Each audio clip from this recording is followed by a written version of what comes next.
ایک وہ ہے پریشر ہے دباؤ ہے اس بحران کا، اس کا مطلب کیا ہے؟ یعنی آپ تھوڑی سی وضاحت کریں گے؟ جزاک اللہ خیر۔ بہت اچھا آپ نے سوال کیا ہے تاکہ ہمارا ٹاپک جی ڈائریکٹ آج کے سچویشن سے ریلیٹ ہو جائے۔ جی تو آج جو ہم سنتے ہیں اکانومک کرائسس کا جو ورڈ سنتے ہیں، یہ اقتصادی بحران یا معاشی بحران کا جب ہم ورڈ سنتے ہیں تو بہت سارے ہمارے سامعین اور ناظرین میں بات واضح نہیں ہوتی کہ اکانومک کرائسس کا مطلب کیا ہے۔ اگر اکانومک کرائسس کو ہم سمجھنا چاہتے ہیں تو 3 الفاظ زیادہ اخبارات میں گردش کرتے نظر آتے ہیں یا ہائی لائٹ ہوتے ہیں۔ پہلا ورڈ ہے ریسیشن، اور دوسرا ورڈ ہے انفلیشن، اور تیسرا ورڈ ہے کریڈٹ کرنچ۔ تو جو ریسیشن کا مطلب ہوتا ہے کہ مارکیٹ میں پروڈکٹ موجود ہے لیکن خریدنے والا موجود نہیں ہے، پیسہ اتنا نہیں ہے کہ خریدا جا سکے، یا پیسے کی کمی پائی جاتی ہے، اس کو کہتے ہیں ریسیشن۔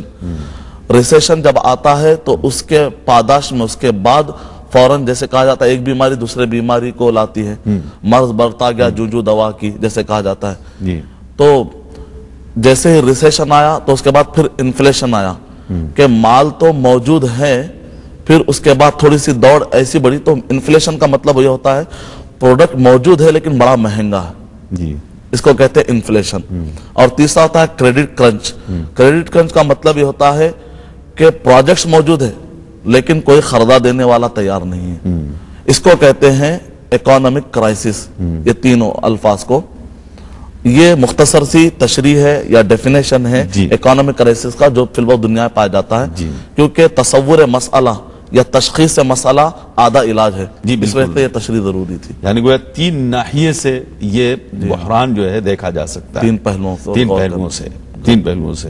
ایک تو یہ ہے کہ یعنی مال موجود ہے، خریدار نہیں موجود ہے۔ جی بالکل۔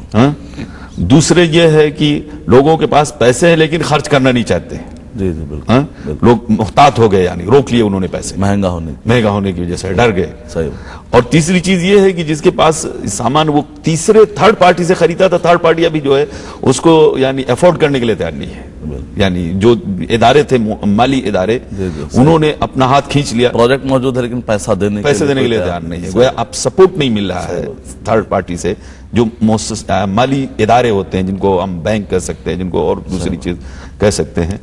تو یہ تینوں اسباب مل کر کے گویا ایک طرح سے مالی بحران کا سبب بنے ہیں۔ جی بالکل۔ جی جزاک اللہ خیر۔ ابھی یہ پوچھنا چاہیں گے کہ یہ اسباب کیوں پیدا ہوئی؟ لوگوں نے پروڈکٹ ہونے کے باوجود کیوں نہیں خریدتے؟ لوگوں کے پاس پیسے ہیں کیوں نہیں لگاتے؟ حالات کیسے کیوں نہیں؟ لوگ دوسروں کو سپورٹ کی پہلے کر رہے تھے، سب ایک دوسرے کے ساتھ تعاون کر رہے تھے، اور سب جو ہے اقتصاد جو ہے وہ گروونگ ہو رہا تھا، بڑھ رہا تھا۔ تو ابھی کیوں ایسا ہوا؟ سب لوگ اپنی جگہ پر اچانک کیوں سب رک گئے؟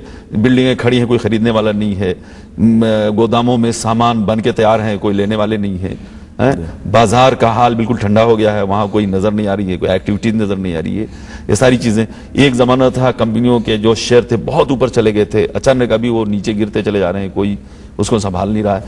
یہ سب اس کے پیچھے اسباب کیا ہے؟ اس سے پہلے تو میں چاہوں گا کہ تھوڑا تاریخی پس منظر ہمارے سامنے آ جائے۔ چلیں کوئی بات نہیں، ٹھیک ہے۔ تو تاریخی پس منظر اس کا کوئی پہلے سے سابقہ ہے۔ دراصل وجہ یہ ہے کہ امریکہ یا یو ایس جس کو ہم کہیں یوکے میں، مغربی دنیا میں یہ ریسیشن پہلی مرتبہ نہیں آیا ہے، اس سے پہلے بھی آیا ہے۔ مثال کے طور پہ اگر آپ دیکھتے ہیں تو 1927 1928 1929 میں، تو 1927 میں 28 اکتوبر تک مارکیٹ بڑے بوم پر تھی۔ 29 اکتوبر کو اچانک کرائسس آیا، اچانک بحران پیدا ہو چکا۔ یہاں پر اسی طرح یوکے میں جب ہم غور کرتے ہیں تو 1981 کے اندر بحران کی کیفیت آئی۔ تو اس سے پہلے بھی جب ہم اسباب ٹٹولتے ہیں تو اس وقت پر ایک بڑا سبب یہ تھا کہ حکومتی اداروں نے بڑے ہی لو ریٹ پر، بڑی ہی کم شرح پر سودی قرضے دینے انہوں نے شروع کیے۔ نتیجے میں لوگوں نے، مالی اداروں نے جب سودی شرح کم کرتے ہوئے انہوں نے قرضے زیادہ دیے تو لوگ قرضے لینا انہوں نے شروع کر دیا، اور نتیجے میں مارکیٹ میں ریل پیل ہونا شروع ہو گئی، اور اس حد تک مارکیٹ گرم ہو گیا۔ لیکن اس کے بعد اچانک یہ گنجائش ہوتی ہے سودی شرح میں کہ اس کو کبھی بھی بڑھا دیا جائے. تو جیسے ہی سودی شرح کو بڑھا دیا گیا تو لوگوں نے دیکھا کہ جو کچھ بھی ہم کمائے تھے، جو کچھ بھی ہم خردا لے کر کما رہے تھے، جو ہم بلڈنگ بنا رہے تھے، بعد میں اس بلڈنگ کا اتنا خرچہ تو نکلے گا ہی نہیں. تو فائدہ کیا؟ نتیجے میں انہوں نے ہینڈ اوور کرنا شروع کر دیا اپنے بلڈنگ کو، کاروں کو لا کر کہا چونکہ ہم افورڈ نہیں کر سکتے تو لہذا آپ یہ سارے سامان واپس لیجئے. نتیجے میں چونکہ پیسہ مال نکل چکا تھا، پیسہ تو واپس آیا نہیں ان مالی اداروں کو. نتیجے میں اچانک ریسیشن اور مالی بحران پیدا ہو گیا.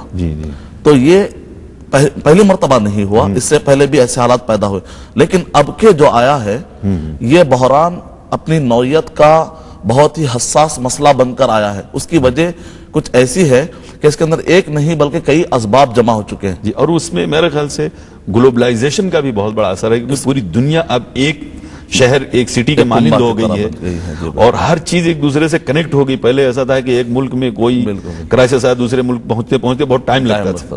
ابھی تو ایک منٹ میں جو گولڈ کا ریٹ ہے وہاں اسی لمحہ جو ہے پوری دنیا میں اس کا ریٹ گھوم جاتا ہے. جیسے کہتے ہیں کہ اگر مغربی دنیا کو سردی ہوتی ہے تو چھینکتی ہے دوسری دنیا.